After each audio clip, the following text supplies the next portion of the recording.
Okay.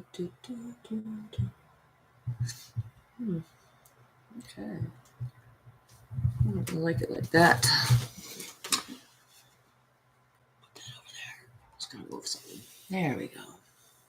A little bit better. All right. Oh wow, there the chat goes. Hello everyone. Hello Chris, Alexis, Jesse, Queen Victor, Miss White Swan. Appreciate you guys showing up. Let me know if you can hear me. I don't know. Please hit the like button if you can. If you're being generous enough, please hit the like button. Oh, I am Dwayne this time. Nice to see you again. Yeah. Sounds good? Sweet, sweet. All right, guys. Well, not gonna lie, I've had a really hard time getting ready to do this. Wait a second. Hold on. I'm reading something in the chat. Hold on. My outfit is loud. Oh, you don't even know. You can't even tell it's glowing. I'm kind of disappointed that you can't tell. Hold on. Let's see if I can turn this back on. Oh, there it goes. Woo, woo. Are we ready for today? I'm trying to be. Okay. Let's see. Yeah, you can kind of see it strobing out now. I didn't even know it did this until the other day. It's my daughter's hat. It's not even mine. So I'm just borrowing it because obviously this is an Adventure Time live stream today. So I want to wear my Adventure Time hat. Which, if you remember, the reason why they wear these hats is because, you know, they had to dress up as animals after the Great Mushroom War, after the world went apocalyptic on them. Hello there, Alan. Hello, Braden. Nice to see you. Oh, wow. Okay. Nice, Alan. I just read your comment. Sorry. So I'm just going to tell you guys, I've definitely been struggling. I don't know how everyone else has been handling all the energies as of late. But I am on like an emotional roller coaster of like self-love and self-hate. Just completely unloading everything that I've been through over the past year and a half, I would say. Almost 2 years now. Yeah, it's like and I kind of went into this a little bit on some of my other streams about, you know, when you're going through trauma, you know, and you're in this survival mode, when like a prey animal is being chased by a predator, you know, they can't stop and shake off that trauma. Like they can't, you know, I couldn't cry a lot. You know, I had to survive. I had to keep going, you know? And so now that I'm out of that situation, I'm actually in a safe place. You know, it's like slowly all coming out, like the realization of what it is that I actually survived and went through, because that is what I've been living in. I've been living in survival mode for so long that not being in survival mode is very interesting, because before I was just able to keep myself distracted, you know, focusing on my live streams and focusing on my kids and wow, yeah, just staying kind of checked out and disassociated. I did a lot of astral traveling though. You know, during that time, I really got to know my gifts really well, like my telepathy and my empathic abilities and things like that, my psychic gifts. So, I mean, that was kind of cool. But at the same time, I'm like, wow, I really have been put through the ringer. And I know we all have. I know we all have. I know we all have our own traumas. We've all been through hell and back in our own ways, you know. But so yeah, if I sound a little low energy right now, that is what is going on. So I am going to try and snap out of it a little bit by talking about some of the fun things like Adventure Time, because I am excited to get into the rest of the story of Simon and Betty today,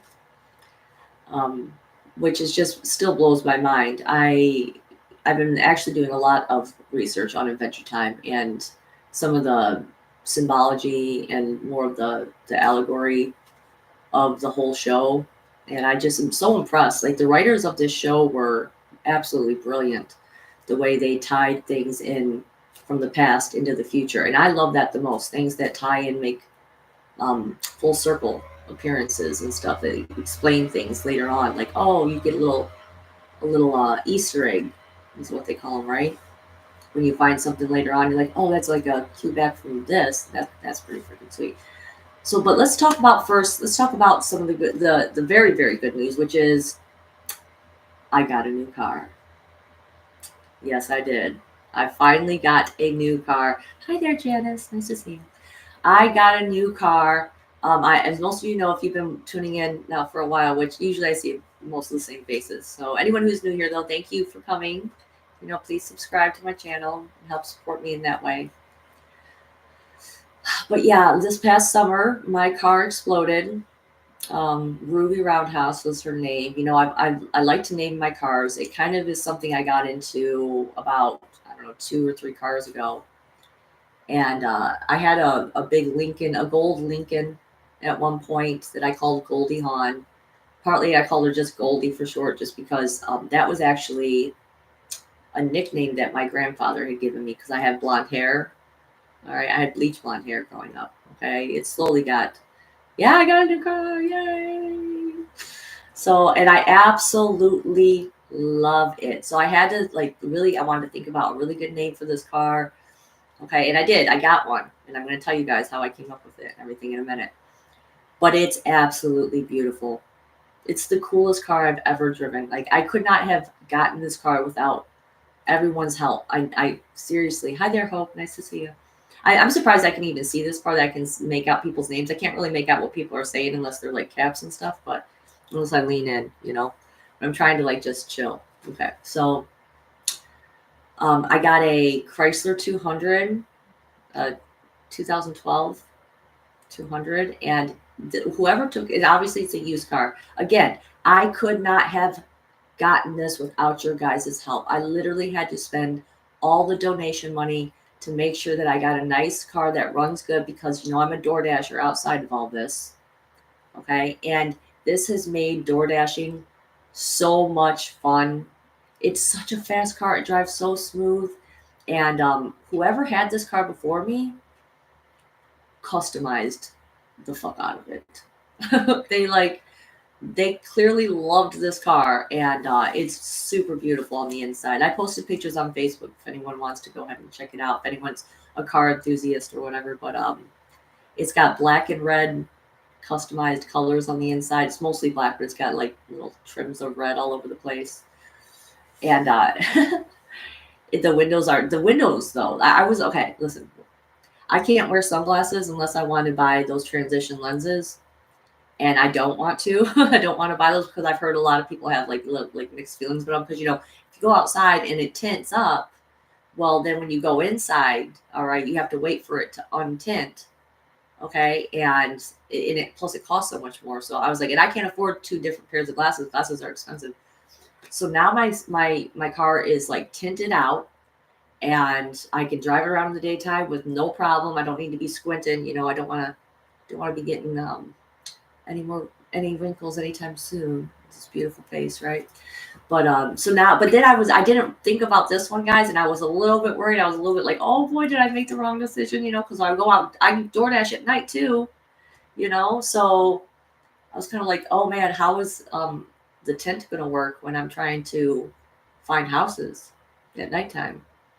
But I was able to really get used to it really, really quick. So I just absolutely love it. I love driving around. And so I was thinking about a name.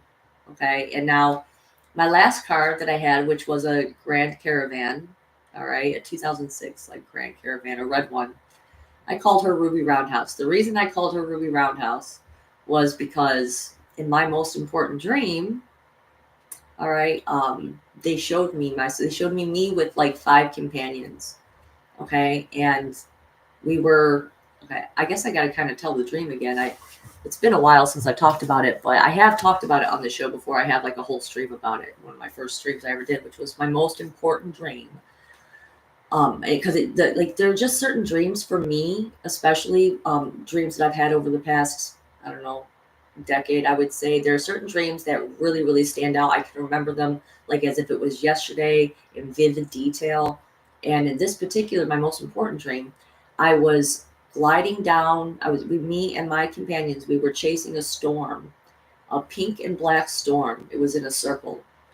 Okay, and we were sliding. It was going up to a planet. Okay, it was. We were chasing it down into a valley. All right, that was surrounded by mountains that reminded me of these limestone mountains in China, and we were all sliding down on a rope. Okay, like an adventurer, and that was what they told me. They said I was a warrior adventurer, and we were sliding down on these silver ropes. Okay, and I looked like a cross between Khaleesi from Game of Thrones with the bleach blonde hair, and it was braided. It was like French braided. And I had the clothes, though, of Ruby Roundhouse from Jumanji.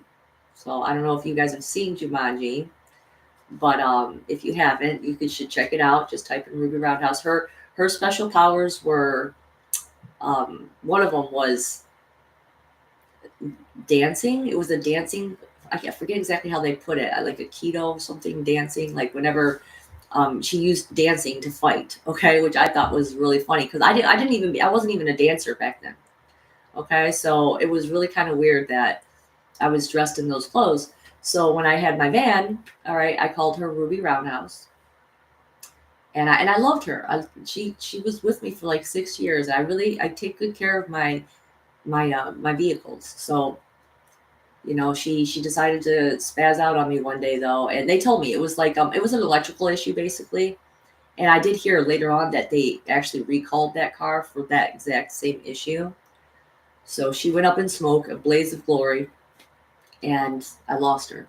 And so since then, I've been carless, and I've been basically borrowing my mom's boyfriend's car, which I actually named that one too when I was driving it. It was this Black Explorer. I called it Black Mamba because I like Kill Bill. Kill Bill is one of my favorite movies too. So I was calling that one, I was calling her the Black Mamba. But when I got this car, and it's gray, it's like a silverish gray. And I was like, oh man, what am I going to name this car? And she's so pretty. She's just so, oh my God. And the thing that drew me to her was the fact that I couldn't see through the windows. Okay. And I was like, it got me curious. I'm like, what's going on? What is in this car? I'm checking it out. Me and my mom were like, can we try this car? It was like quite literally, it was the first car I test drove. First car I test drove. We've been looking for a while, but it was the first car I test drove, and when I drove it, it felt just so right. And I was like, this is it. This is the car. I'm getting this car, And I did. And so I was really thinking, like, what name am I going to give this car? And I came up with the name because, like I said, part of how I coped with being in a survival mode situation last year was I would go traveling. I would go traveling in the astral. Sometimes I would go to real places, okay, like all over the universe. I would just, like it's almost like it's like you're using remote viewing, I guess, in a way, and you're traveling to these things to check them out. But sometimes I like to create places. Okay, sometimes I ask my guides, like I like give them like a criteria. I want to go to a place that's kind of like this, and I think it's kind of a way. Think of it. I think it kind of is like a way that you can create like a pocket dimension when you do stuff like this. Okay, so I went into this space one time and I told them where the type of place that I wanted to go visit, and it was going to be this castle. Okay, so I was going to go explore this castle with my guides. And when I got to this castle, it was actually really creepy. I was like, there were no people in this castle. It was big and it was beautiful, but it was like when you go to the Beauty and the Beast castle, where it was like there was no people there, And I remember looking around the place, and I was asking my guides. I was like, where are all the people? Where are all the people? And they didn't know, and I didn't know either. And so, but as I was searching around, I got to talking about other stuff, And so I talked to them. I'd asked them, I said, if you guys could give me a nickname, what would it be? Like I want to think of another nickname because, my name is my real name, my first name, my birth name is Cassandra, which I love. I love my name. I really do. And so it was actually a real bummer for me when Facebook disabled my account so many times to where I was like, I have to come up with something new. I couldn't, I didn't want to, I didn't want to trigger it in any way for them to be like banning me, shadow banning me and stuff. So I had to come up with a completely new name. And that was how I came up with Aurora, because Aurora is just my middle name in Latin, which is dawn. Okay. Names are very important, people. Names are very important. The names you pick in this life, like we pre-planned this stuff. Okay, I truly believe that. So figure out what your name means. Okay, figure out what names you're drawn to, what those names mean, because they're symbolic. Okay, like Cassandra means helper of men or something like that, which I am. I'm here to help people, men and women. Okay, and so I was thinking, I asked my guides, I said, if we could come up with a nickname for me, what would it be? And I went to that space and I very clearly heard a word. Because I really didn't want it to come from me. I wanted it to come from outside of me. Like, what nickname would you guys give me? And they said, Alora. And at first I thought they said Aurora again. I was like, I already have that name, And they said, no. Allura, because you're alluring. And I was like, damn, I really like that. I really, really, really like that one. So that's the name of my car now. That's what I decided to name my car, because I thought she is absolutely an Allura. I mean, when you look at her and with those tints, you don't know who's in there. Like, people think you can't see me. You can't see me. When I'm in my car, you cannot see me. Okay. So I'm like, and that was what attracted me to the car, was like, she lured me in. I was like, what's this car? Oh, what's inside of you? I need to see what's going on in there. And so that's my car's name. I also have a second little nickname for her, which I call her the Silver Fox, because she's silver. So that's where I got that one. I like foxes. So anyway, that's my new car's name, and I absolutely love it. And I zip around town in it, and it's so smooth and so fast. It's actually a racing car. It is. The people even had a steering wheel cover, a leather steering wheel cover that was red and black. And I'm just so happy with it. So thank you guys from the bottom of my heart for helping me to have this car and to be able to support my family. Because without that car, without being able to DoorDash, I would not have been able to pull this off. I would not have been able to pull off having a safe space, which I'm really hoping that I don't get emotional today on stream, because like I said, I'm having a really rough time lately. Whew, there it goes. It's trying to come in right now. No, you're not crying on stream today. I'm not doing that. Okay. Just processing a lot, guys. I'm processing a lot. It's a lot of work, okay? Like, I thought I was busy before. You would think, okay, obviously a mom of 6 is always busy. Always. But it is picked up to a whole new level lately. It's like I don't even have time to do. And like, all of my time is scheduled now. Anything I want to do has to be extremely rigid and scheduled, because between driving kids to school, picking them up from school, driving sons to work, picking them up from work, having to DoorDash myself, and still try to grocery shop, take care of the house, finish buying stuff for this house in order to just have, like, I don't even have shades for my windows yet, because I don't have the money for it yet. I don't have the time really to pick them out either. And there's so many other things that we still have to get. So, I was planning on going live Friday like I normally do, but I couldn't, because I was like, no, I have to DoorDash, and I have to DoorDash again today. So I scheduled this in. I made the time. I was like, I'm going. But it's really hard competition when you got Archangel Michael freaking going live at the same time as you. Anyone know? Anyone? No? Okay. But yeah, apparently he's live right now too. I was like, no. I was like, I know people in my community like to watch that one too. So, damn. All right. But I think the most important people made it here. So thank you all for being here. And now we will go ahead and transition into, you know what? How about we pull that last fortune cookie real quick, and then we'll get into the rest of the story of Ice King and Weird Lady, aka Simon and Betty, which is still like it's touches my heart when I even think about the story. I love it so much, and the way they wrapped it up for Simon, I just thought was so beautiful in showing how to heal from things that are really tragic. You know, and we've all been there. We all have tragedies that we need healing from. I just hope that we all can connect here in that way and be there for each other. Okay? So let's do the fortune cookie. And I guess I'll just say hi real quick to a couple more people here. Hi there, Crystal. Nice to see you guys. And Carrie. And Matthew and Honora. Nice to see ya.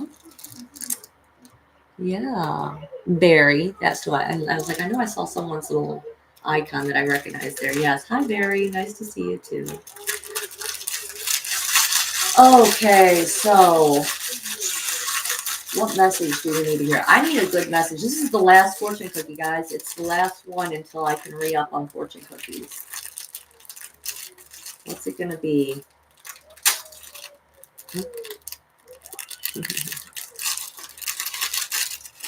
Yeah. Okay. So let's see. Oh, I can hear my sons out there in the background having a good time. That's good. They just got home, my youngest sons. So. And their dads, they go every weekend. Okay. Oh, geez. Okay, we got don't think, act. That's some fire energy right there. Yeah, that's some rods and wands energy right there coming through. So I'm not trying not really just to think. I'm just going to act and tell you guys the stories from my heart. Because I love the stories. I love the stories of Adventure Time. And there's so many more to go through and go over. And I'm just so excited. That's what I do when I DoorDash. I sit there and I think about how I'm going to share these stories with you guys. Because I absolutely love them. And I think that they tell us about ourselves. I think these stories tell us about ourselves. So last time, where we left off was, that the Ice King was finally transformed after thousands of years of living as the Ice King with the crowned magic on, with the ice elemental crown, okay, which basically slowly decayed who he really was inside, and it turned him into this being who, oh, they're being quite loud now. It's kind of distracting me. I might have to go tell him to be quiet in a second. So he ended up being this being who basically had all this magic, but he was very childlike, but he was also kind of a loner, obviously he was crazy. He was kidnapping princesses at the beginning, but we found out later on that the reason that he was kidnapping these princesses, because that was still a remnant of his former self, when he would call his love, okay, his beloved, Betty, he would call her princess, okay? And so that was part of what drove him as the Ice King, all right? But he was very ignorant. He's kind of like the Fool card in the tarot, which is funny because in the Adventure Time Tarot, the Fool card is the Ice King, okay? So we know that after a very long time of trying to find a way to save Simon from being the Ice King, you know what? Hold on one second, guys. Don't go anywhere. Hold on. Hey, guys. Hey, can you be a little quieter, please? Thank you. In fact, yeah. Just go downstairs or something. Thanks. Okay, that's going to help me because that was really getting to me right there for now. Okay, so Betty, who became magical in her own ways due to doing a ritual with the Magic Man. She took the Magic Man's, the Martian Magic Man, okay, who was sent to Earth as a punishment for being a total douchebag up on Mars. And he thought he was going to trick Betty into helping him do something, and like it wasn't going to be working out for her basically. But she ended up she reversed the ritual and she got all of Magic Man's magic so that she could try and figure out a way to turn Ice King back into Simon and help him remember who she was. Here's the catch. Here's the catch with being a magical being. Okay, is that if you don't stay balanced, all right, it will that magic will drive you mad and sad. Is what basically in Adventure Time realm, that is what happens. So after and there was at one point during the stories too where she decided she was just going to accept Ice King as he was, that she wasn't going to be able to accomplish her task, and this other character came along and kind of spoiled that for her by using Betty too as a magical instrument to amp up all the elemental magic in the land. I can still hear them. Oh, I'm sorry. Okay, so they amped up all the elemental magic in the land, and it kind of went crazy for a minute, and they had to fix that part too. But there were points in her story that she really did try to just accept the Ice King as he was. She just couldn't do it in the long run. Okay, she was literally pulled 1,000 years into the future just so she could do this and accomplish this task. That's all she wanted, was to see her Simon again. Okay, and the way she did that was by summoning the demon god of chaos into the land of Oo. All right, and she accidentally ended up getting eaten by him. Her and Ice King both ended up in the mouth and in the stomach of the demon god of chaos. And it slowly started, what it does is it digests you and breaks you down layer by layer into your essential forms. Finn was in there too, because he chased after them, because he's like, I want to help save them. I even though the Ice King was crazy and did really off-putting things and everything like that, they still wanted. Finn still cared about him. They still cared about this character. The whole kingdom did. They accepted him for who he was. Okay, and so Finn went in after them, and he also was getting broken down, and he really had to come to that place where he had to accept that he was getting ready to die. Okay, it made me think about times in my life too where I have been to a point in my life where I really did think that I was about to die, and it was on a really bad mushroom trip. I'll just be real with you guys. It's on a really bad mushroom trip, and I remember getting to that moment. I remember getting to that point where I thought, wow, I'm really about to leave this planet. My entire body went limp, and I said goodbye to my kids, and sorry, like in my mind, like, I'm so sorry I didn't make it, you guys, And so all three of them, the Ice King, who is now Simon, because it did work. That's the thing, is that what Betty did end up working in the long run. It broke him back down. It took the crown and reset the crown, because the crown was originally made to stop a cataclysm on Earth many millennia before that. Actually, it was created by an ice elemental named Evergreen, okay, with magical gems and some technology, and it was a wishing crown, okay, and in its primal form, when you put it on and you make that one wish, then it changes and alters the crown, and it made it what it was. All right, and anyone who got that crown was going to suffer from that.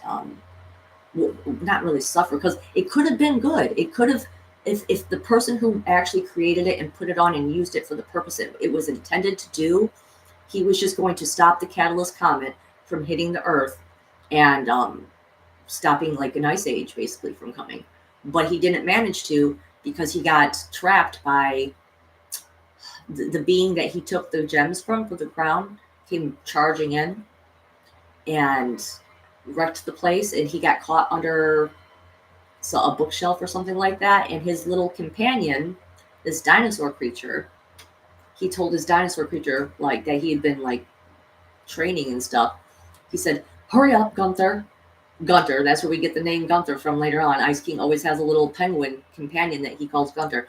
Hurry up, Gunter, put on the crown and make the wish to stop that Catalyst Comet from coming. But remember, he says, you have to be focused. You have to be in that meditative state. Okay, otherwise it could go terribly wrong, basically, he told him. So Gunter, the dinosaur guy, puts on the crown, and he tries to make that wish to stop the Catalyst Comet. And he can't do it. because deep down in his heart, it actually brings out that wish that he really wanted, which was to be just like the Ice King or the elemental at that point, Evergreen. He wasn't even the Ice King yet. He was just an elemental being. And so that is what programmed the crown initially, was the fact that he just wanted to be loved. He just wanted to be accepted. He just wanted to have a good time.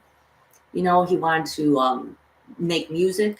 That was the other thing that the Ice King's crown that Gunther wanted. Okay. And so what later on in life, when Simon, in our century, okay, in the 20th century, that's where Simon originally came from. Okay. Simon just wanted to find these artifacts and prove to people that magic was real. Okay. And he didn't know that the power of that Ice King, that magic, he didn't know it was going to degrade him so much. And then, of course, we know the Mushroom Wars happened.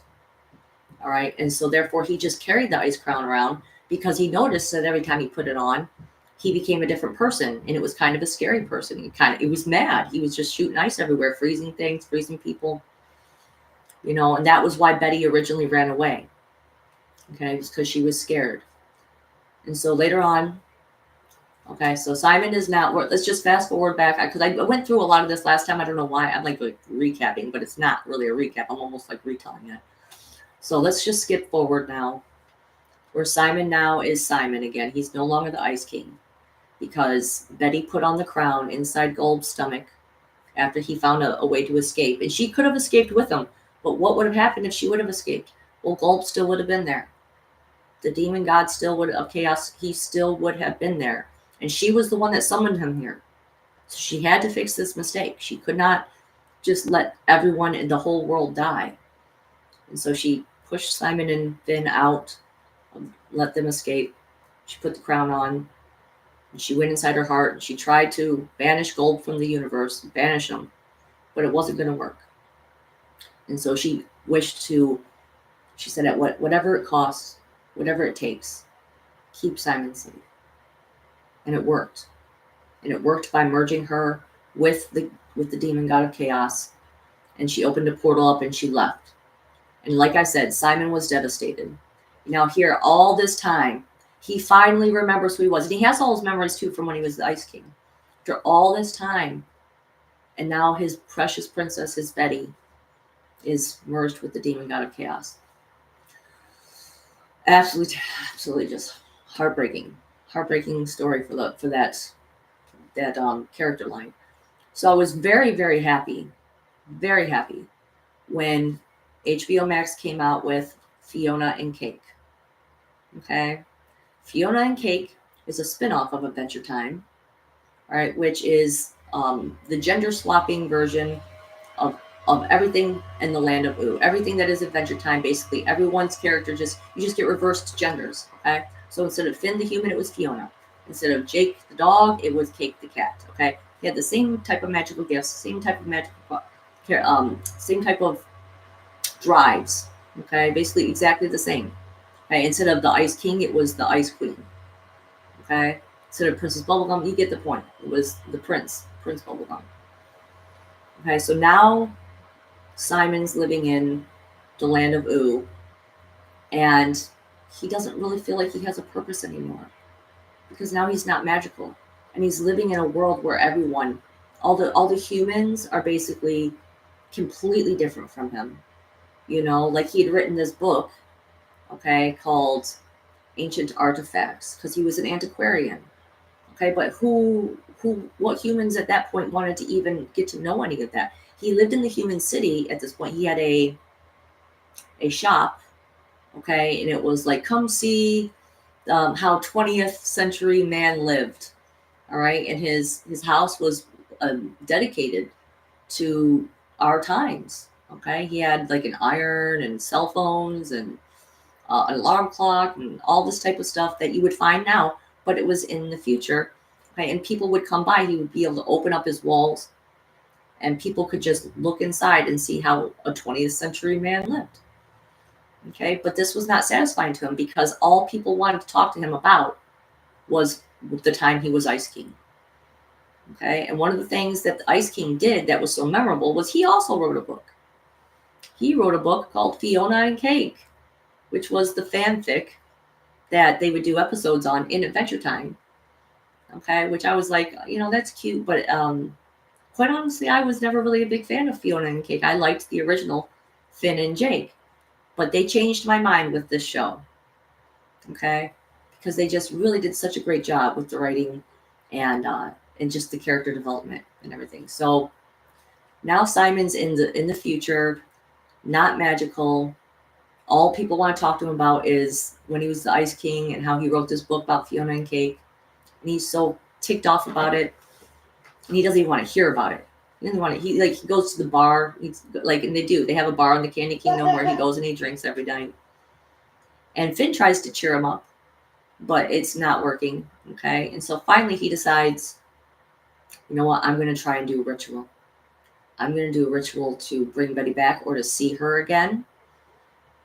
So he has this all set up. You have to have a magical conduit to do it. So he uses this being called the Choose Goose that turned evil. Okay, and because that's what makes him like feel not bad about doing this. Okay, is that the Choose Goose is evil now. He hooks it up, and he's doing the ritual, which I posted on the thumbnail. You can see him when he's doing this thing, and he's just basically, and he has a little statue of gold, and he's like, reveal the path. Wait, yes, reveal the path and grant me passage. Reveal the path and grant me passage. But the problem when you're doing this ritual is you have to stay focused.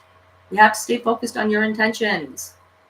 All right, and his intentions got distracted. Okay, because the last thing that he could remember was how pissed off he got when this little girl came and was like, could you sign my Fiona and Cake book? And he tried to show her like his other book. He's like, no, but I wrote this book, Ancient Artifacts. Like, don't you want to read this book? She's like, no, I think you're cool because you were the Ice King. He was so pissed off about it, and he couldn't stop thinking about it. And so what he did was brought Fiona and Cake out, basically. And Fiona and Cake were in his head. They popped out the back of his head right here. Okay, so it revealed the path, and it made a passage. And what came out of that passage was Fiona and Cake into the real world. Which you might be wondering, like, how did that even happen? Because it was supposed to be like, was it like where did Fiona and Cake have their own universe? And in fact, you find out that they did, because we're talking about the multiverse here, people. This is not the only dimension. This is not the only reality that exists. I know that. If anyone has gone to sleep and had dreams where it's a very similar place, you're going to sleep and you're dreaming and you're doing like everyday normal things. Okay, I truly believe that those are other realities that our consciousness is participating in. All right. So, we find out that Fiona and Cake wasn't just a figment of his imagination, but actually it was another reality. All right. And we find out that not only that, but it was put there by the Wishmaster Prismo.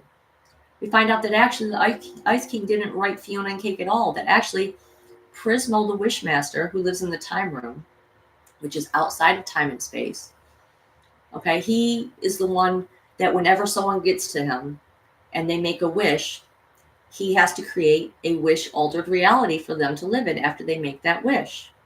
Right? Well, after so long of doing this for people, he got tired of making all these realities for other people and never getting to do it for himself. So what he did was he created his own reality. But this was against the rules. This is a big no-no for him. He was not supposed to be doing this. And so there's just something I want to add about it that I just thought was so cool about the time room itself too, outside of time and space. Because I really think that something like this also exists outside of time and space. So I'm wondering if this part of this, how they explain time waves, how time gets, how we experience it and everything like that. I'm wondering if there's some similar matching up of symbolism and stuff like that for our own reality. And because, we don't understand how time works exactly. We really, really don't as human beings. What we think we know, listen, if you think you know everything, like, trust me, you know nothing at this point. Like, there's so much. There's just so much. It's so vast.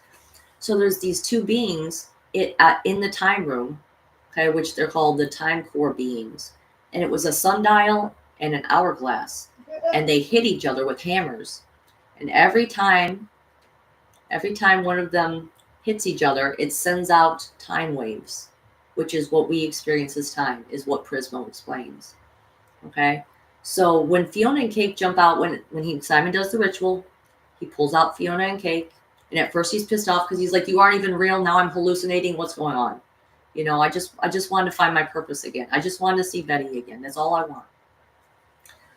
But then he comes to find out, because Prismo catches on, that Fiona and Cake have been taken out of the reality that he created, and now he has to come clean.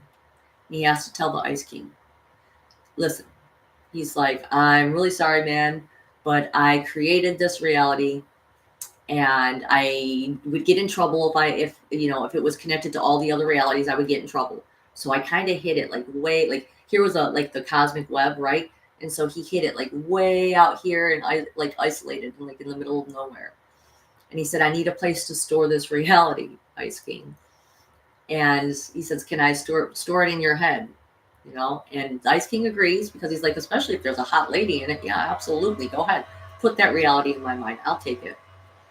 So the whole time the Ice King was writing these fanfics of Fiona and Cake, he thought this wasn't real, but it actually was real. He was tapping into another reality that had been created.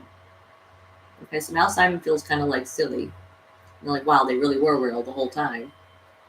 And Fiona and Cake as well. They're kind of like, well, what happened to our world? Because I know that we're supposed to be magical beings too. And when Betty transformed and merged and fixed the Ice King into Simon, it changed her reality, because that's where her reality was inside of his head. It was being stored there. And she became like a normal, regular person, with having to get jobs, the Cake couldn't talk anymore, and didn't have stretchy powers anymore. And some part of her knew that it was wrong. Some part of her knew, no, I'm supposed to have a magical life, And so now we find out that the reason that her world changed was because Simon was healed. Okay, and so now she just wants to go back to that magical world. And this kind of gives Simon a purpose, because he ends up connecting with Fiona and Cake. Okay, he wants to save her world. He doesn't want her reality to get destroyed. He wants the magical gifts that she used to have, and the life that she used to live. He wants to make it magic again. So, and he thinks the only way we can do this is if we travel to these other universes. If we travel the multiverse, we can find another Ice King crown, because again, there are always differences, but there are always things that are the same. Okay, so in every single universe, there was an Ice King crown. All right, there was a Simon. Okay, now Simon didn't always find the crown in every reality. Okay, like in one particular reality or universe that they visited, Simon didn't find it, and he ended up dying during the Mushroom War. All right, and they find his skeleton, and they in his book as well too, because he's like, I wrote the book, and so someone else had found the Ice King's crown, and it was the Vampire King, which one of the other characters had actually wiped out and destroyed all the other vampires, because that's the other problem that happened. Not only were there mutants and oozers, they called them, humans that had been mutated by the Mushroom War, which was a nuclear bomb that went off and toxified people to the point where they mutated. Okay, and either you survived and became a magical being, okay, or you hid yourself with these animal hats and stuff and tried to stay hidden if you were just a regular human. Okay, and then there was also another set of dangerous predators, which was the vampires. Okay, and Marceline, an Adventure Time character, okay, she's known as the Vampire Queen. That was because she wiped out because of Simon, because she loved Simon so much. Simon was the one that found her after the Mushroom Wars. He found her and raised her like it was his own daughter. Okay, and so she wanted to keep him safe. Isn't that funny? He had two women in his life, really wanted to keep him safe so much. I actually really love Marceline's character. Really love it. So she had wiped out all the vampires for him, except for when she got to the last one, the Vampire King. The Vampire King actually sacrificed himself, but in exchange for biting her and turning her into a vampire. So she was the last vampire left. She found a way not to drink blood. She found a way to just drink the color red. Okay, now she was already kind of magical because she was actually half demon already. Okay, her father was a demon, and her mom was a human, and so she was already had extended life. But now, as a vampire, she was living just as long as the other magical creatures, the Ice King, Princess Bubblegum, all of them. And so let's keep going. I keep getting. I'm sorry. I apologize, guys. I'm trying so hard not to get distracted by all those sounds coming from the other room. And I hope you guys can't hear them. So anyway, so they're hopping multiverse. They're hopping through the multiverse, looking for an Ice King's crown, and Fiona's getting a chance to really see what it's like again to be a magical hero. Okay, with a cool sword and being able to fight bad guys. But she ends up making a lot of mistakes, and to the point where she just wonders, like, should I even have done any of this? Should I have just accepted my fate and gone back to my world the way it is, right? But Simon's like, no, like, don't worry about that. I'm gonna save you. I'm gonna save you and your world, because that gave him a purpose again. He just wanted a purpose. All right, so he gets to the point where he does find another ice crown. Okay, the only way he finds it though is by finding a way to open a portal to go and see Gold Betty, which is what she's called now, the demon god of chaos. Okay, he finds a way in. All right, and he's trying to talk to her, and she doesn't talk. Okay, she just looks with her 4 eyes. And she's giant. Okay, and she actually already has the most evil character in the entire series who is there worshiping her, because you've come to find out that character, the Lich, all right, he was actually the last scholar of gold.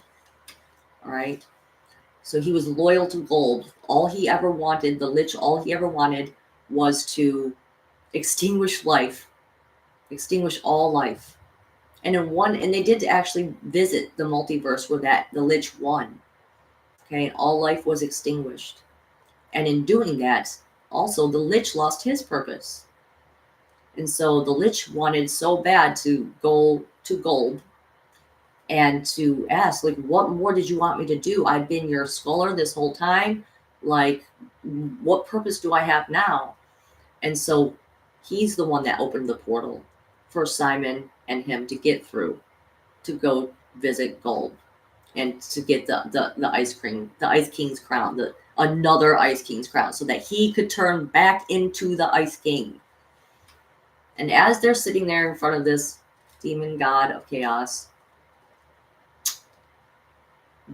she takes the Lich and she crushes him.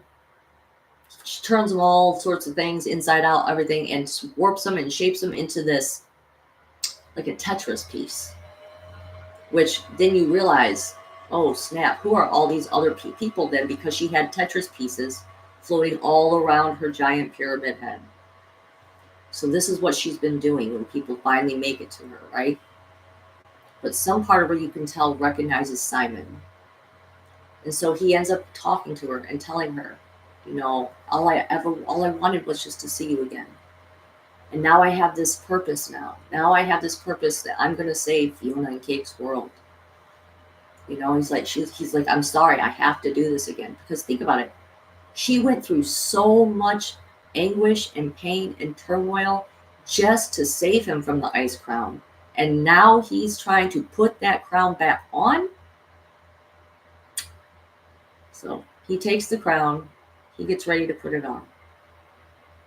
And as he does this, because she has the power of a god, she zaps his consciousness out of his body and keeps him in, like, hyper still, okay? And she puts him into the future, or into another character from the last episode of the series that we found, which is, again, it's 1,000 years into the future. The very last episode of Adventure Time takes place 1,000 years in the future from Finn and Jake's time, okay? And it's basically a retelling of what happened at the end of for Finn and Jake and all of the characters. Okay, about the end of the world, all the things that I just got done telling you about Simon and Betty and all that. Like, that is what the last episode of Adventure Time is. It's a retelling of all of what happened. They're sharing it, but it's through these new characters. I think in a way because they want to show you that Finn and Jake got reincarnated as these two other beings now, and their new names were Beth and Shermie. So she puts Simon's consciousness into Shermie's body, and now he's kind of like, oh my god, like I'm in some other body. Like, what do I do? Like I have to find out, like, where do I go from here? And so he goes looking for the book that he wrote, Ancient Artifacts. He tells his friend Beth, who doesn't believe that he's anyone other than her friend Shermie playing a bit. Like, I need to find this book. I need to find the Ice Crown because I need to turn back into the Ice King, basically. And so they find this book. They managed to actually find this book in the library. And it actually they turned it somehow into a choose your own adventure book. Okay, which I thought was just super cute. So they turned it into this choose your own adventure book. And so Simon's going through it as Shermie. He's going through it with Beth now. And they're choosing. Okay, it's a story of two people, Casper and Nova. And these two people are going on a search for the Ice King's crown. And every time at the end of the chapter, you get to make a choice. You can choose to do Casper's ideal, or you can choose to do Nova's ideal. Now, clearly, Casper is meant to represent Simon, and Nova is meant to represent Betty. Okay, so every time he had a choice, he chose Casper. He said, we need to get to the Ice Crown. Just do what Casper wants to do. We need to get to the Ice Crown. Casper. And even then, at the very end, after making it finally to get the Ice Crown again, the only way in the story that you could get it was Betty would have to forget, or Betty would get crushed or whatever, and then he would forget all about her forever. Like, that is what they told him in the story. And he's like, how? He's like, I chose all the right things this time. That's the worst ending ever. I don't want that to happen again. I just want to be able to save Fiona and Cake. I want the Ice Crown, and that is when he starts to realize, oh, I get it now. Beth mentions to him, she said, well, maybe you would have got a different ending if you had ever been willing to try some of Nova's ideals. And it sinks in like, oh, wow, I didn't ever choose to do anything Nova wanted to do. And he says to Beth, but I thought they were in love, and she was like, well, they were, you could tell they were in love, but you could also tell that Nova was much more like obsessed with Casper. She was willing to do whatever he wanted to do because she loved him and looked up to him in this way that made it easy for her to follow him and do these things. And so at that point, he realizes, wow, I never did choose to do anything that Betty wanted to do. Like, she followed me to the end and did all this stuff. And now I'm willing to risk that and put the Ice King crowns back on and lose all of that again, all of the hard work that she did. At that point, Betty senses that. And she takes him out of Shermie's body and pops him back into his own. And she's able to, because she's a god, she's able to kind of put him into a scene, okay, where he's reliving his past with her, and that one of the initial moment where they both decide that they're going to be together, which was she was actually getting ready to go on a bus to go study petroglyphs, which was one of the things that she loved. She loved archaeology. She was going to go study these petroglyphs, but Simon had found this little note that she had left in a book that they both wanted to check out the library, where she basically confessed to him, this is how I feel about you. And, I really thought we made a good team after I traveled with you to help you study and find these ancient artifacts. And, if you ever, want to hang out again or whatever, find me. And he realizes, like, at that point, he's reliving his memory at this point. He's reliving the memory. And he runs to the bus stop to stop her. And the choice that they made was she was going to follow him, and they were going to go continue. They're going to find this Ice King's crown. That's what led him down his path, was her following him. Okay. And so now that he has this new information and he has this new experience, he realizes, like, wow, like, he wants to change it. And so as they go forward with it, in that moment, he steps back into, as he's watching the memory, he steps back into his old self. And instead of asking her to come with him to go find the ice crown, he says, let's go study those petroglyphs that you always wanted to study. Let's go do what you wanted to do. And she's like, really? You know? And you could just tell, like, this was Gold Betty finally getting to experience that acknowledgement of what she had sacrificed for him. And so they go to get on the bus, and he says, yes, but you know, this isn't the choices that we made, is it? Oh, I'm getting emotional. Okay. This isn't the choices we made. Perhaps we both could have made different choices, but we didn't, and this is where we ended up, and now we have to deal with that. Oh my God, I cannot believe I'm getting emotional about this. I'm having a day, guys. Having a day.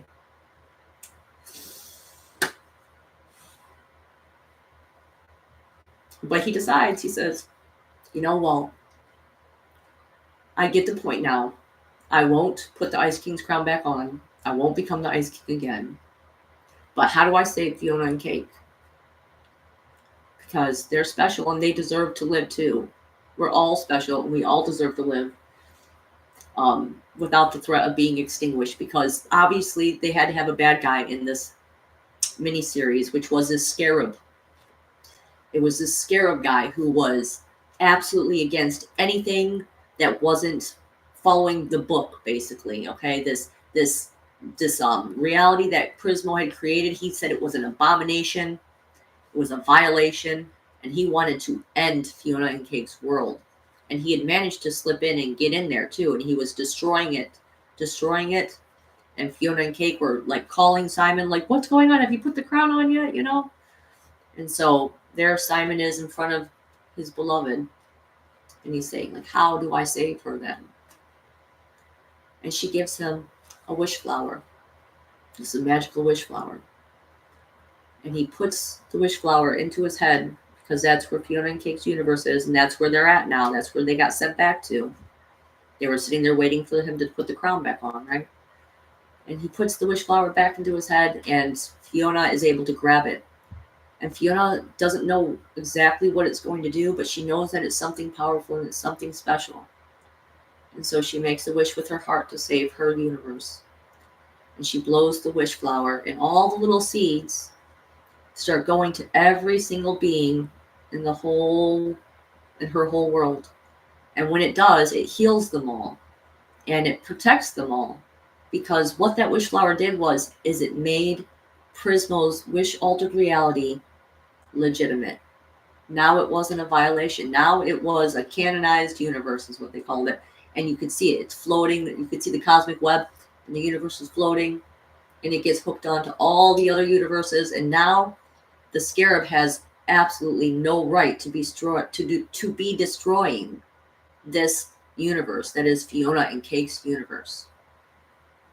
And so he actually gets in trouble.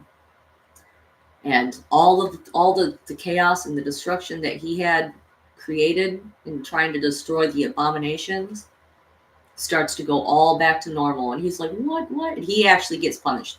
He ends up getting punished to be Prismo's assistant, basically. He has no power anymore. He basically becomes a shadow on the wall.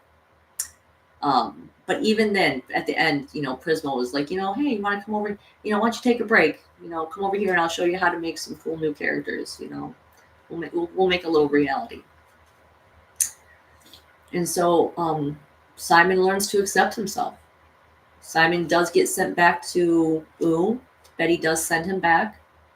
You know, at first he thinks that she's going to just end him completely, because she picks him up and she does this, and he's like, thank you. And she's like kind of going like this, and her mouth starts to open, and he thinks he's about to die, and she blows him. And when she blows him, he starts flying across the universe. I'm imagining this is his consciousness. And all these pebbles that he touches as he's on his way, just floating in space, every pebble he touches is a different universe. All the universes that he traveled to with Fiona and Cake, he sees them. He's like, one of these has to be Ooh. So, and he does. He finds the one that is Ooh, and he goes back.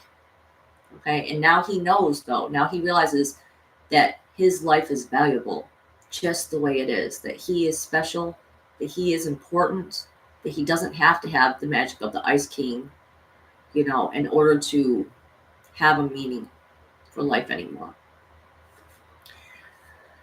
And that was how they ended it. That was how they ended the first season. I'm really excited to see what they do with the second season.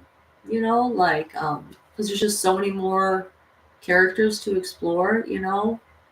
Fiona was actually quite happy too. At that point, Fiona also learned to accept her normal world. And the fact that she wasn't gonna be the type of hero that she used to be, like in the land of Ooh or anything. But her world, she learned the value of that world when it started getting destroyed by the scarab. Mm-hmm. So they really went full circle with this here, and I just absolutely loved it. I love the heavy stuff. I love the emotional things. I love the tragic and beautiful stories. That is just something that gets me. It gets me, guys. It gets me. So hopefully you enjoyed that recount and retelling of Simon and Betty. Okay. It's definitely one of my favorites. I know I could see a lot of the chat going by, so I apologize I couldn't really read it at that point in time. But yeah, that's Simon and Betty, the Scarab. And that's why I thought it was funny, Alexis, because you were bringing up Scarab last week when I was getting ready to prepare for this. She's so psychic. She's been picking up on things from me all day today, and I'm just like, yeah, that makes sense. And thank you, Crystal. I hope you guys really liked it. It was very it gets me. I'm telling you, there's just some stories really get me, and the ones like I've compared before last week. Like this seems to be a similar theme of of the favorite stories that I do have. It seems to be very much of that. The things that you will do for love, the ways that you will sacrifice yourself in order to keep your loved ones safe. How powerful those things can be, how powerful those wishes in your heart can manifest. I've seen some real miracles happen from things that I've wished for people, and it doesn't know, obviously, like you have to be in a certain place in a state in order to really feel the power of a heart wish come out and take shape. Because it's not like I can go around just saying, I want this to happen, I want that to happen. Like, it doesn't work like that.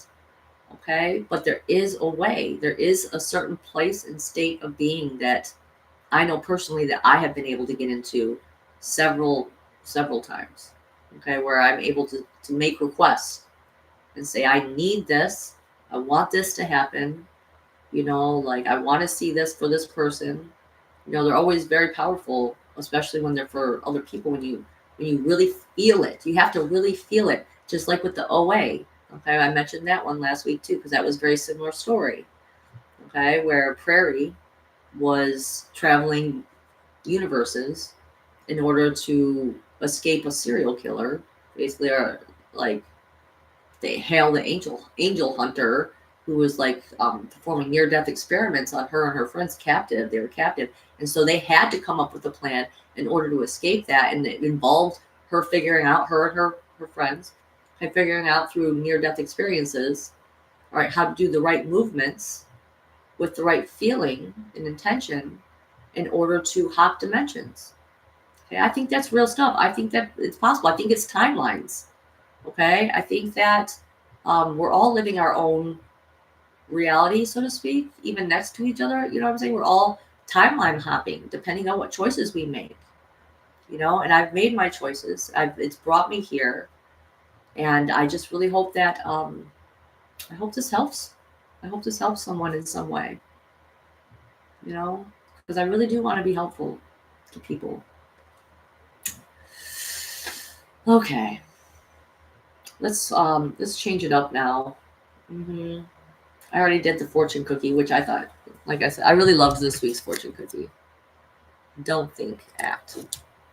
Okay. LSP, yes, LSP. That was Lumpy Space Princess's gender swapping character. So this week, the tarot cards we're going to start with. It's time for tarot cards, guys. Time for tarot cards. All right, this week we're going to start with the Adventure Time ones. I don't even know if I'm going to go to the other ones, quite honestly. I'm in such a state today that I'm just like, oh. Okay, so who's ready for it? Who's ready? Wait a second. Yeah, the scarab. I'm like, I heard saw someone say something about the scarab. I guess I'll go ahead and look over some of these comments. I'm like, just now coming back to it. Archangel Michael. Wait, if Archangel Michael started to shave his head, I may have chose him to watch him. Oh yeah, well, too bad he didn't. You know, I did have a really weird part of a dream that I remembered last night. I had a dream. My car was in my dream. I love my new car so much. My car was in my dream last night. I escaped from a serial killer last night in my dream, and the serial killer was bald. So I thought that was kind of funny you're talking about that. Okay. So we're ready. We're ready. Okay. We need to know what the energies are going to be like for the next week. All right.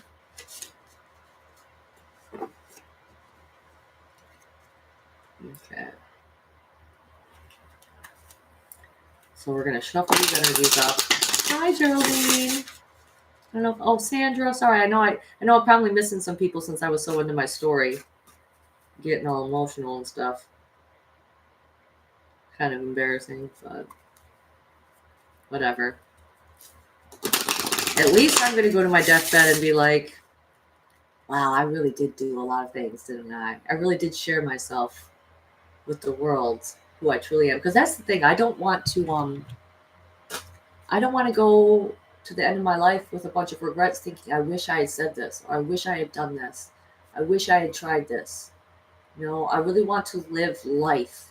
I want to make memories that keep me warm, that keep my heart happy. You know, that when I look back and I think about it, like, wow, that really was something, wasn't it? That really was the best. So don't think, just act, right? Don't think, just act. Do the things, guys. Because there were just, you know why? It's because there were so many years too that I wasn't able to. That I basically couldn't go anywhere, couldn't do anything. I was just so sick. I wasn't living life. I didn't ever think I'd be able to get to the point in my life again where I could take care of a home and my family and have a car and have a job and go to conferences and talk to my friends and run a Facebook and all that kind of stuff. Which, by the way, hold on. Sorry. By the way, anyone who may be, oh, hi, Hero.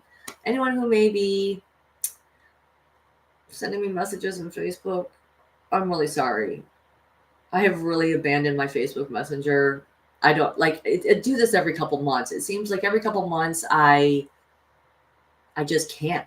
I'm like, I've just been like so busy. It's literally like every single bit of my time has been taking up. I feel bad though, because I know that people are writing me in my Facebook. I see it pop up on my screen, on my phone, and I'm just like, I can't do it. I can't. You know, so the best way to get a hold of me would be honestly emailing me at Aurora Diamond Heart. Okay, at auroradiamondheart@gmail.com. If you have anything to tell me that you want me to see, and even then, it's sometimes hard for me to get to those too. Oh God, I'm sorry, guys. I'm sorry. I'm so hard to get a hold of lately.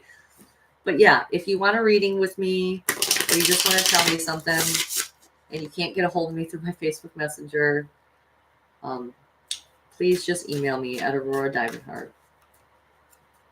Okay. All right. So I'm just going to shuffle these cards up a little bit more because that's what I do. And also because This card deck is really thick. You guys know that. If you've been in my streams at all, you know that I complain about how thick the deck is every single time. Just about. Because I wish it was easier to shuffle like my other ones. Okay. We're getting rid of all that. Because we're doing the reading now. Okay.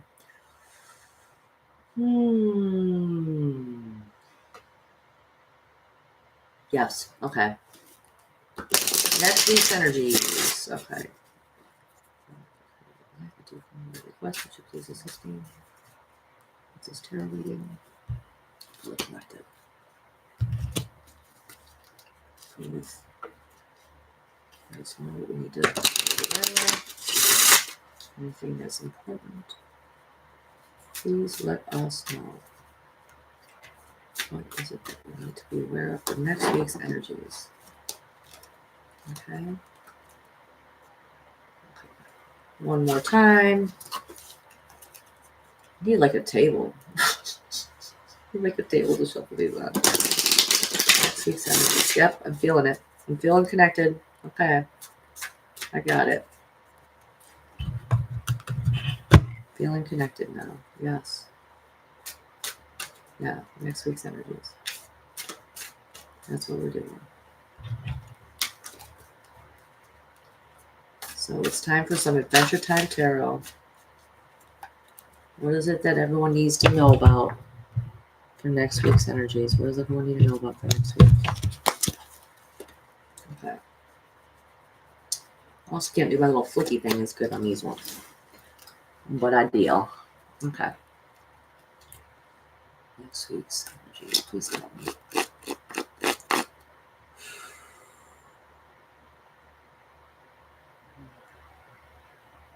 Coming in hot. Okay. Coming in hot. Got it. Next week's energies. Does that have anything to do with the eclipse? I guess we're getting some really hot, heavy energies coming through here. Okay.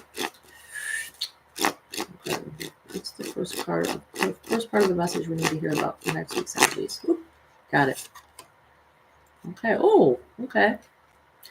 So the first card we got is the Three of Coins, otherwise known as Pentacles in other decks.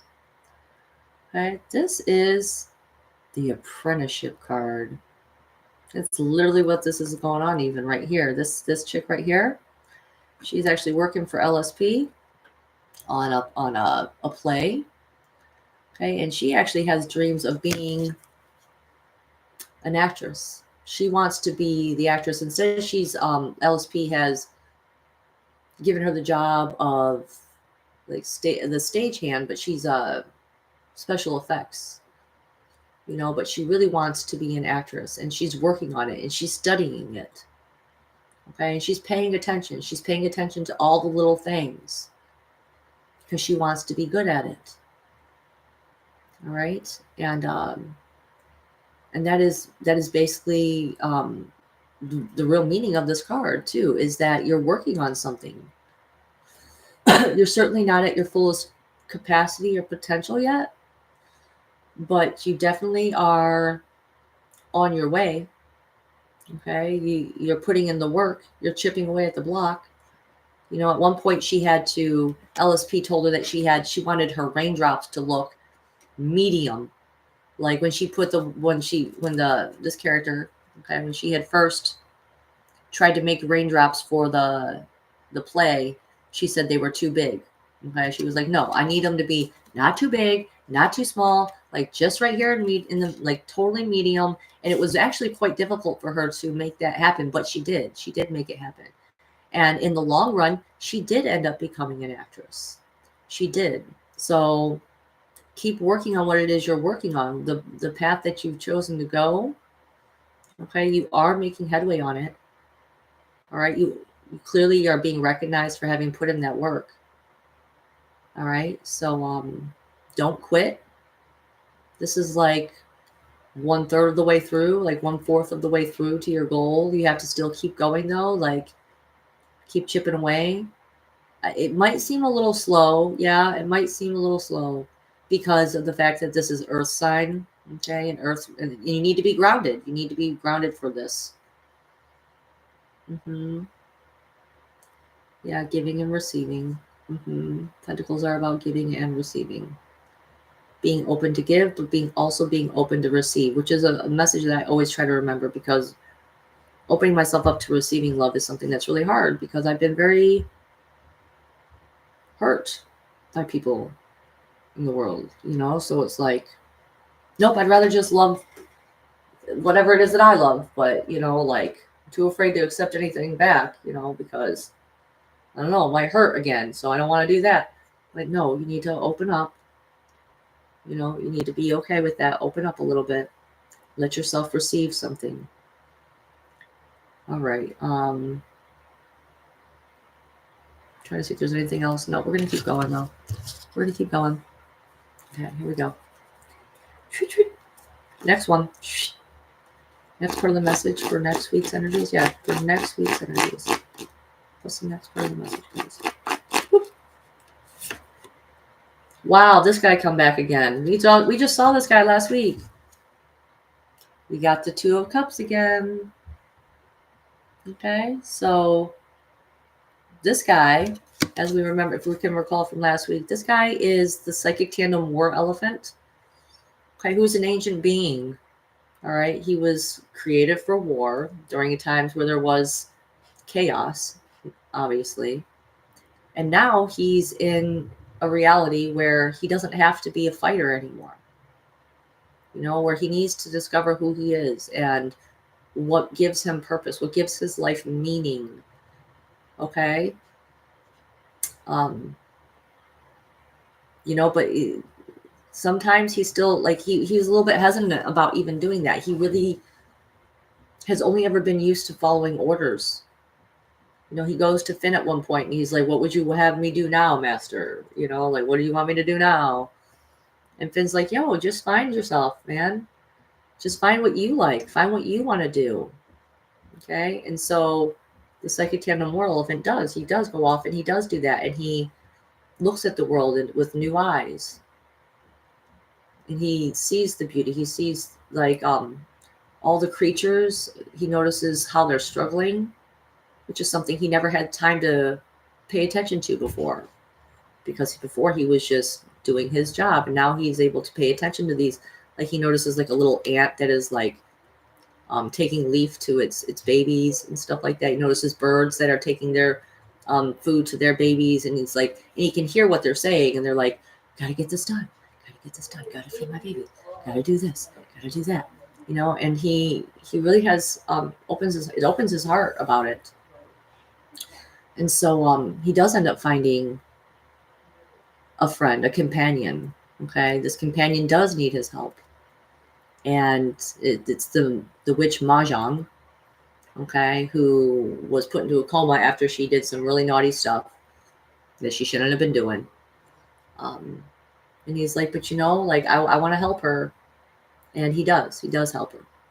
He travels with her, and I really love this character, because he's just so unusual and unique. But the traditional things that the Two of Cups can represent is just inner harmony, inner union, peace, love, coming together with people, a companion, someone you love, and having an emotional experience, an emotional exchange.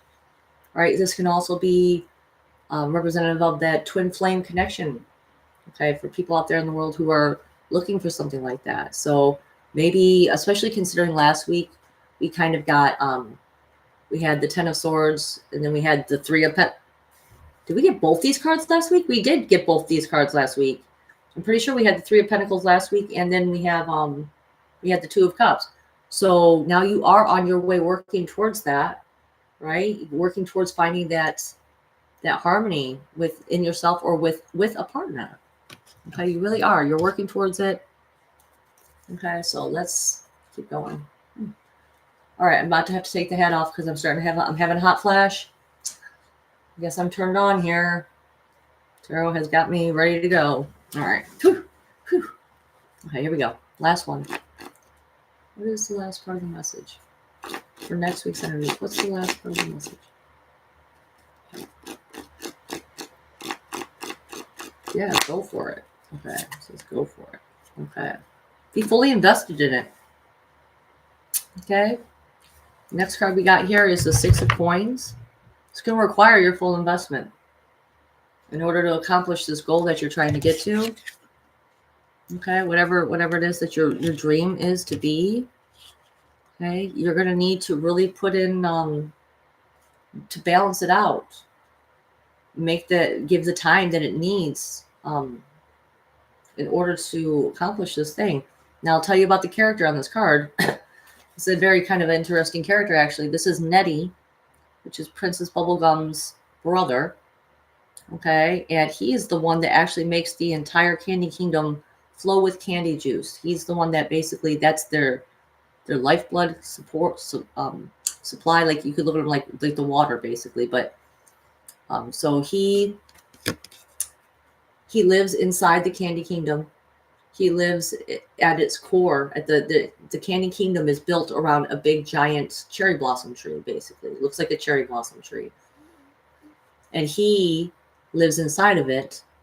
At the base of it, he sucks on the roots, and when he sucks on the roots, he releases this juice, and the juice is what flows through the kingdom, and gives the candy citizens their sustenance, some of their sustenance. Okay, so I'm trying to think of anything else that I can think about with him though. But he is very anxious.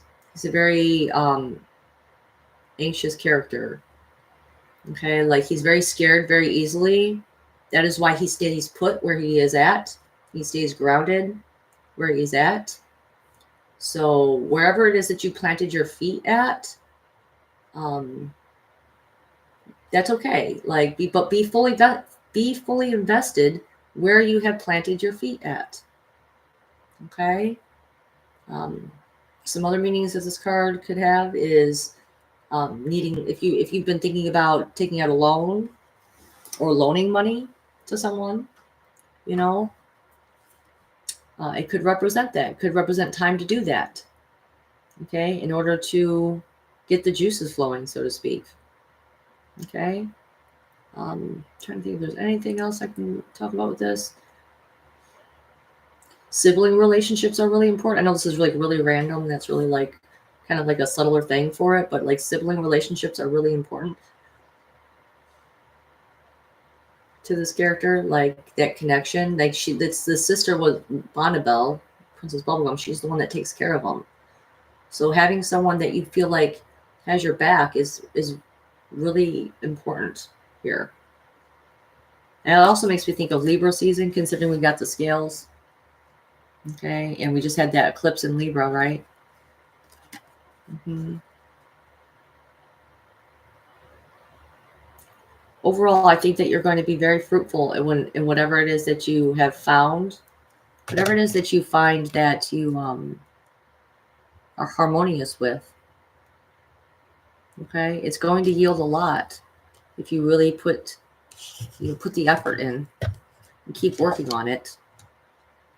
All right, it will pay off. I really truly think that's what this is saying. Is that if you just keep going, stay focused, and you're going to be able to make what it is that you need to make in order to keep that going. Keep the whole kingdom going. Mm-hmm. Oh, I really like that. I really like those cards for next week's energy. I hope that, guys, helped you. Candy juice, right? You hear that, Jesse, in the background there? Candy juice. This guy loves candy so much. He loves candy more than my kids love candy. Swear to God. Okay, so that's next week's energies for the Adventure Time cards, right? Okay. Do I pull some more with the other deck, or we think we're good with this, guys? Who wants another pull? Hard times call for hard candies, my dear. Okay, that's what he said, guys. That's funny.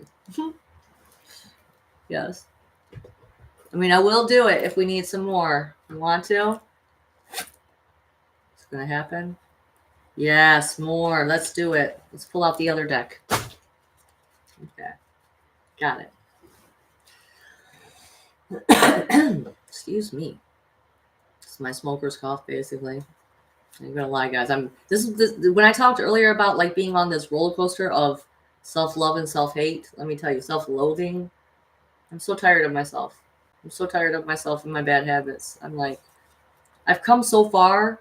I really truly have, but I'm so tired of some of the stuff that I cannot seem to stop. Please pray for me that I can stop smoking, guys. Please pray that I can find a way to quit.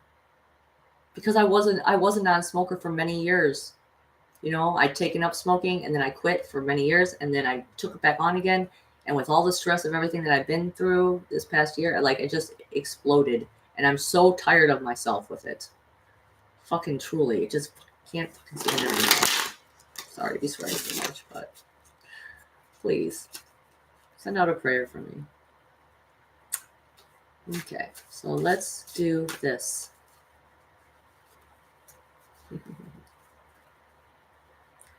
Okay, so next week's energies. Oh, see, now that's how it should shuffle. Oh, I love that. I love that feeling. All right, tuning in. Next week's energies, tuning into it right now. Yes, tuning in.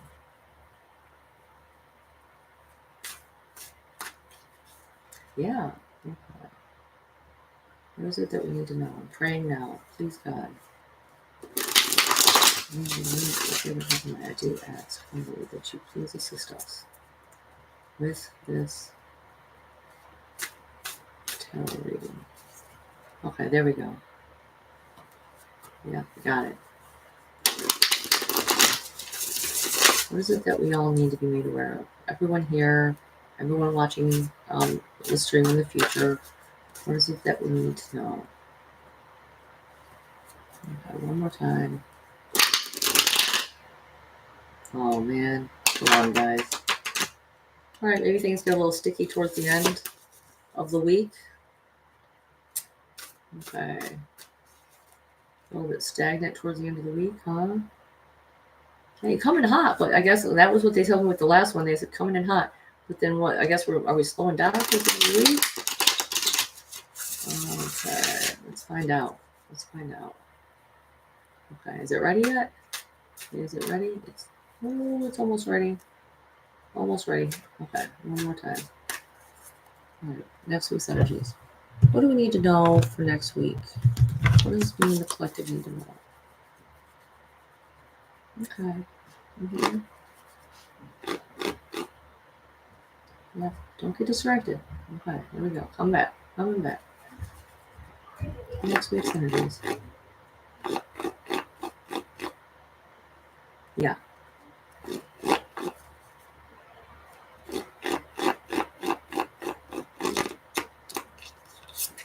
All right, the first card we got is the King of Swords. All right, so what kind of energies come with the King of Swords? King of Swords is someone who is very sharp and quick-witted when it comes to using their words, right? Emotionally, they might be a little bit more distant and cold. But, you know, they're definitely a strong force, a force to be,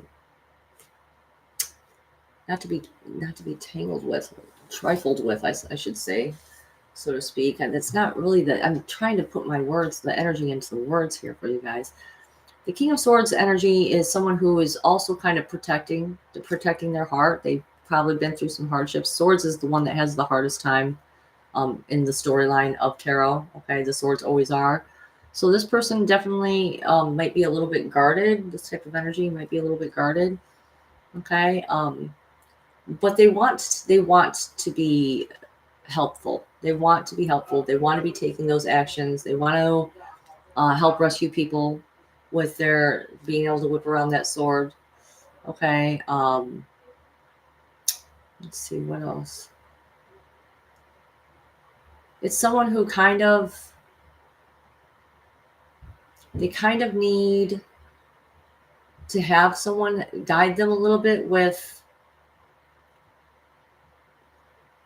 Sorry, I'm getting thrown off by my son's talking in the background again.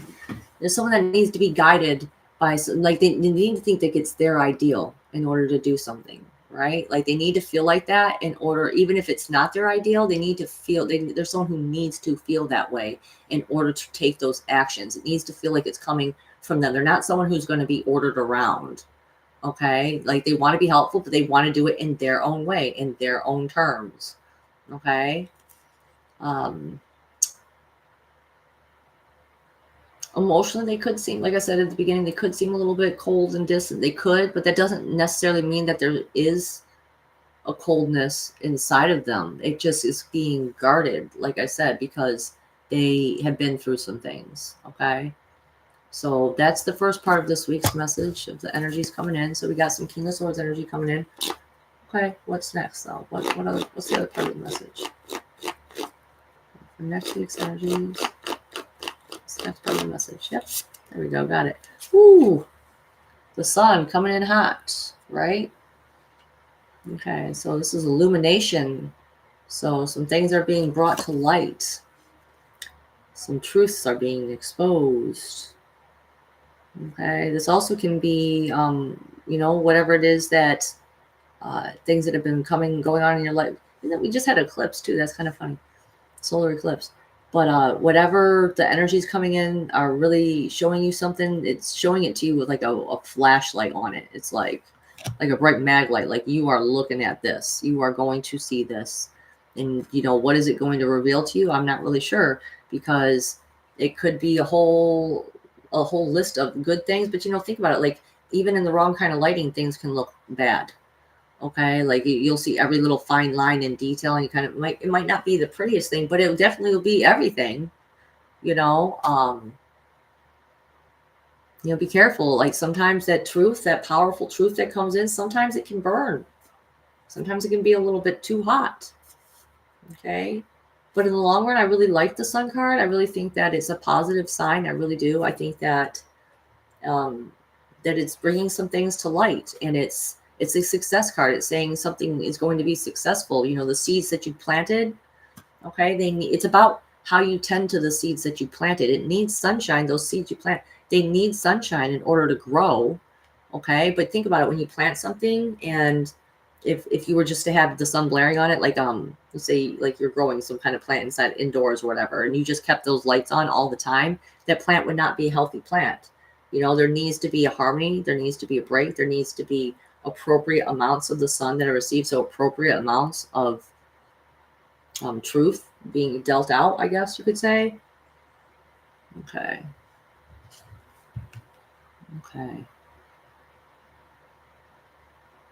But overall, I feel like someone feels quite content. I'm looking at these little things right here for the first time, and I'm seeing like someone who's just quite content with themselves. Like I've spoken my truth and I feel good about it. And yeah, like I get a really good feeling about that. Okay, so this King of Swords energy coming in and sharing your truth. All right, and the Sun, you've been successful with it. You definitely have shared it. Okay, let's pull one more card though. One more card for next week's energies. What's the last part of the message here? What's the last part? Okay, yeah. Boy, has it not been me today, man? Just pouring these cups out, trying to anyway. All right, 9 of Cups. You got the 9 of Cups. So this is someone who's very emotional. All right, so it also can be a wish fulfillment card, right? I always used to remember that was my first original meaning for this card ever, was when I was younger. It was wish fulfillment. Okay, so maybe you got something that you wished for. Maybe you're so happy about it. You're just like overjoyed, like, wow, look at all these things are coming together for you, but sometimes having too much of a good thing is not a good thing. It's always like the indulgence. I'm really hearing balance. Like really try to balance, even with the other Adventure Time cards that we got, that 6 of coins, what I'm saying, with the scales, what I'm saying, like really trying to be balanced with things, because otherwise, when you, like, anything in excess and overindulgence can lead to, like, this guy, he's overweight now, what I'm saying, because clearly he ate a lot of food, he enjoyed that food, and he just kept going, and now he's got this extra weight on you. So where is it that your emotions are, maybe building up inside you a little bit, in the same way that the fat is building around him. Like, where are those emotions building up inside you? Where are you holding those back? You're like keeping them behind you, right? And that's not like, and that's fine. Having emotions is a great thing, but sometimes they can be too much and they need to be poured out.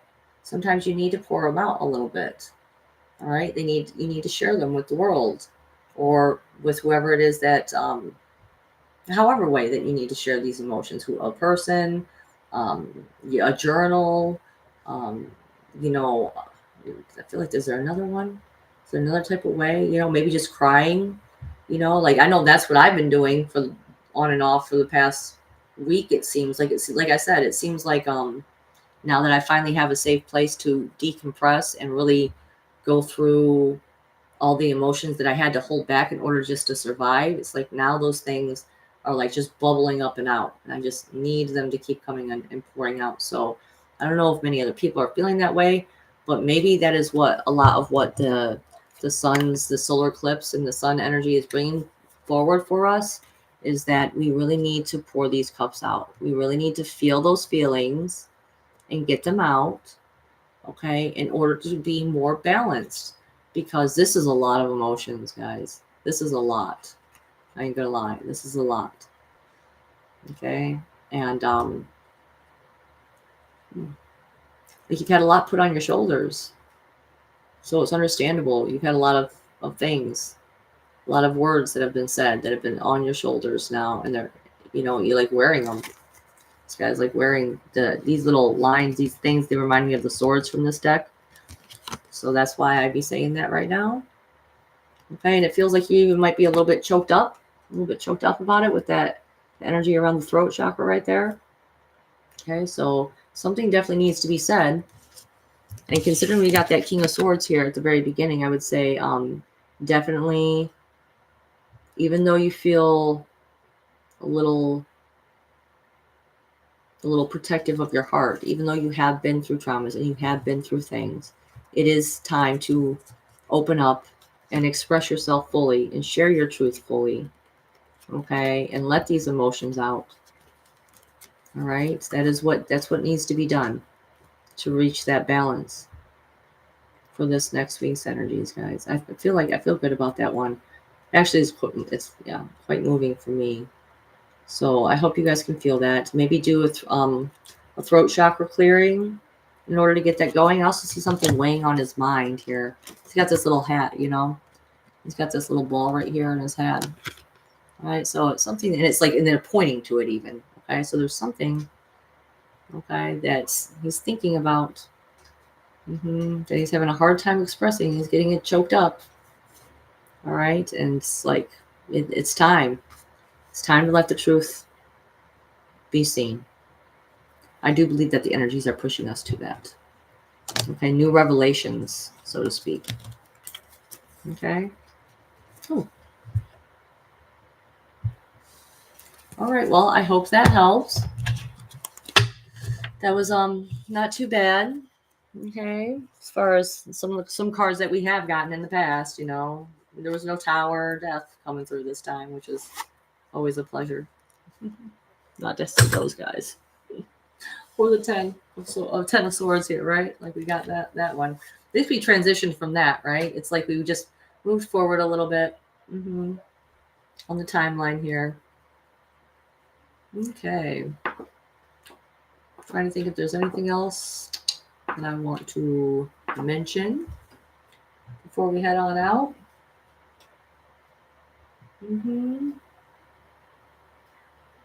Let me know if there's any questions or comments. Okay. Oh, I'm so glad, Queen Victor. I felt it too. I'm feeling my heart more. Definitely. Like, God damn it, I'm so mad at myself for going through that whole experience for that last 2 years. I'm so mad at myself. I'm so mad that those were my fucking options. Live with a man who absolutely hated me, or live with a man who I absolutely hated. That was my options. Okay? Like, I'm so fucking pissed off about that. I'm so happy to be here now. Don't get me wrong. I'm happy to be here now. Okay? But I'm pissed off that I live in a fucking world where those are my options of a woman of 6 kids who's just trying to do the best that she can for her children. I just kept thinking that these men out there would be more concerned and more caring and compassionate about the children and their experiences. That is what I made my best choices on. That's who I think about whenever I make my choices. I think about how's this going to affect them? Like the whole reason I wanted to get out of that other situation that I was in because I didn't want, because me and my ex, we fought occasionally, very rarely. Okay. But even those fights, I was like, I don't want to be that person. I don't want my children to go through that and see that anymore. And I thought that I was moving into a safe place. A man who said, I invest in people. That's what he said. I invest in people. I want to help you. I see you. I believe in you. You know what? I'm not even going to really be there. I could buy us a house. I won't even really be there that much. So you could go ahead and stay there and you and your kids can have a safe place. And you took that safe place and you made it a fucking nightmare for all of us. Because then he wasn't just picking on me. He's picking on all of the children. And that is what I'm most pissed off about, of having to watch my kids cry and be and know what real true pain is in this world. What true fucking evil can look like, what it can look like. Okay, that I had to put my children through that, and it was on a completely different level. So I moved out from one bad thing to another bad thing, and I'm just like, and this is the world we live in. I'm just like, fucking can't stand it anymore. I'm like, God damn it, why am I on this planet? Excuse my rant. This is my final going out rant, guys. I just cannot take it anymore. I took look at those tarot cards. I'm like, we're pouring them out. Can't stand this fucking planet right now. Cannot stand the planet. Cannot stand the planet that we live in right now. Like, I'm just like, what the fuck is wrong with people? What is wrong with people? Like, they poisoned everything. And here's the thing. That's one of the other things that the narcissistic bitch ass fucking abuser, coward ass little motherfucker that I fucking just moved out with. Okay. That was one of the things. And I'm sorry to be name calling and stuff like that. I really fucking am, but I am fucking had it. I cannot believe the nerve of that man that he basically, oh, I wanted you to have a safe place. No, what you really wanted, and he told me that I just wanted you to marry me and have a baby with me. How dare you? How dare you ask a woman with 6 kids who told you flat out the whole time, I don't want any of that. Because I didn't even want a relationship.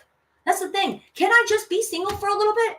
Can I just not have a relationship for a little while? That is what sounds good to me. That's what sounds good to me. That's all I fucking wanted. I just wanted a safe place for my kids. Okay. But he used to complain about what I fed my kids. And so you want to go out there and buy them all those organics? We're already spending so much money just to be able to supply food for all of them. But go ahead and sit here and bitch at me about how my kids, what the foods I buy them. Okay. Go out there and see how much it costs to buy all organic foods and do all this other type of stuff. I can't afford that. I can't afford that shit. Like, oh God. Just, and the things that he would, it brought out the worst in me. That's what I hated the most. It brought out the fucking worst in me. Okay, because I don't like I don't want to be a yeller. I came from a home where there was yelling. I wanted to change that. I didn't want my kids to have to go through that. And he brought it all out in me. And to the point where I was even being meaner to my kids. I could see it, especially on days that he was home. I was meaner to my kids because the stress of, oh my God, are they going to do the wrong thing? We have to walk on these eggshells. Are they going to do the thing where then now I'm going to be the one to hear it? Because he wasn't saying it to them. I was always the one. He'd wait till we were alone. He always waited till we were alone.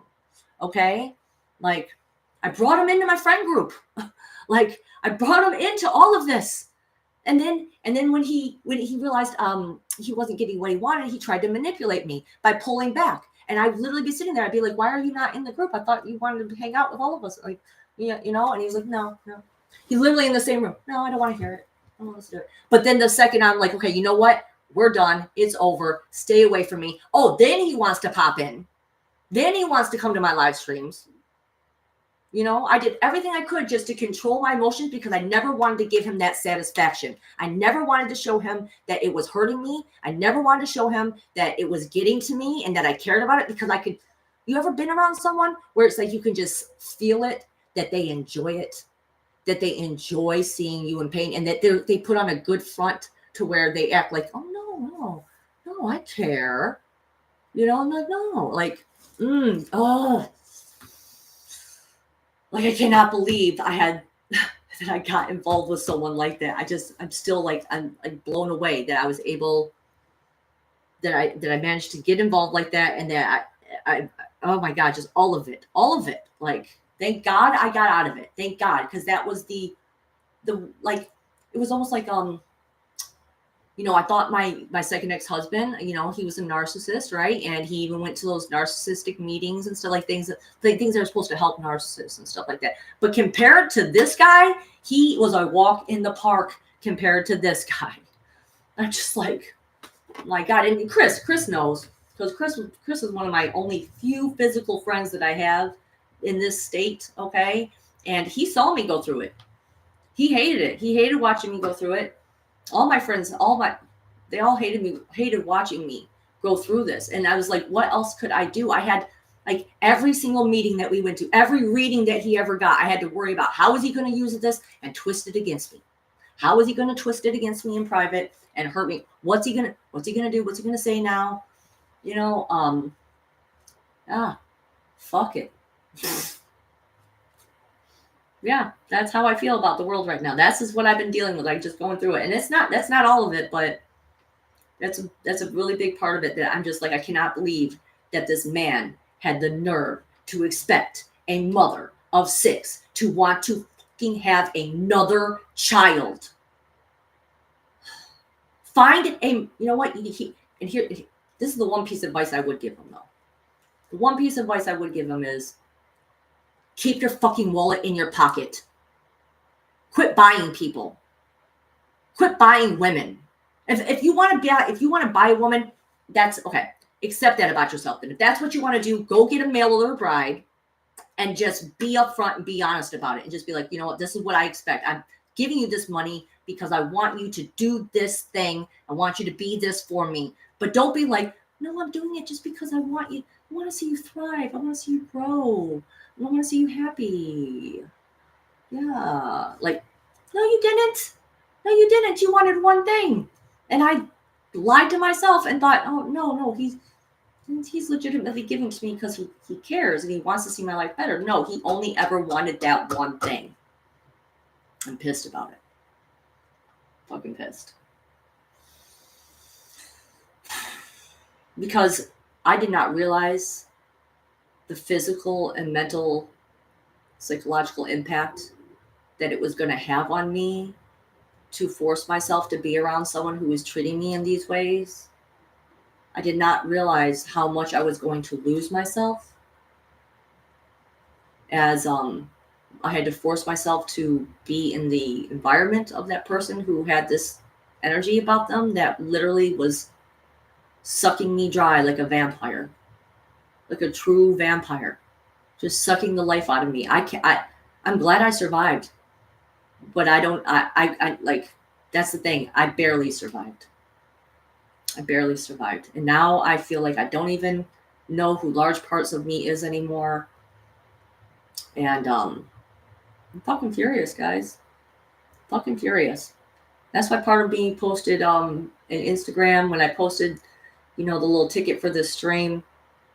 And I always put like pictures and like memes and stuff like that. And one of the memes I put was, I like pretty things and the word fuck, because I was just ready to unleash. I didn't think I would actually do it, but here I am, and I did it.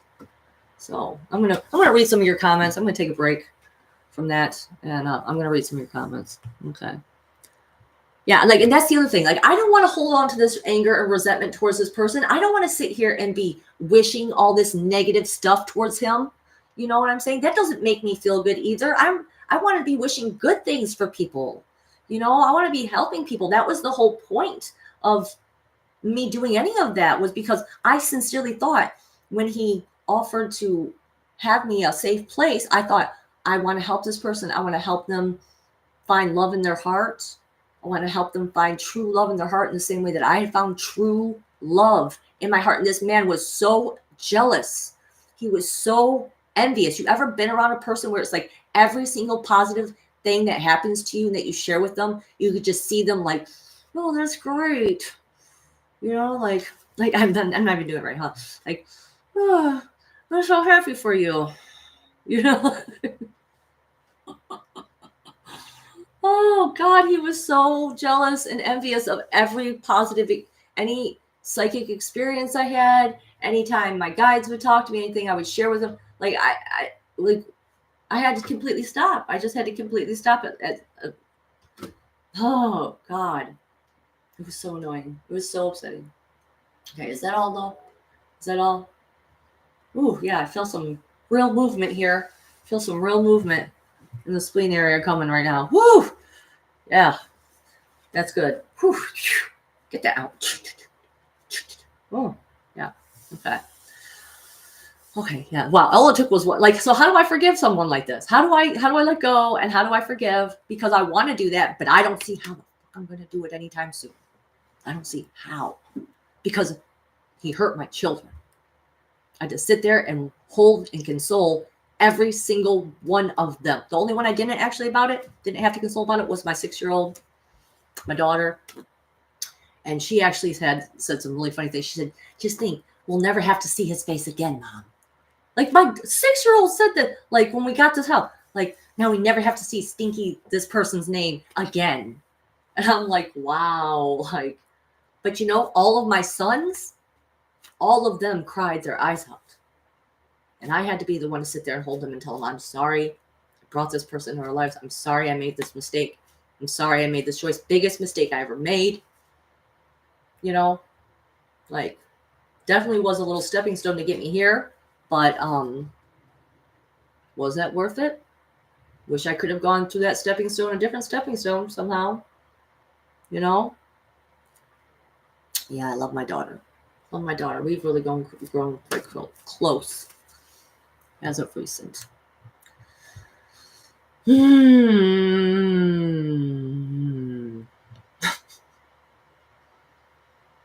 Thank you, Hope. That really, thank you for your words. Thank you, guys. Crystal, I'm reading yours now. I'm glad I'm out of that too. Thank you.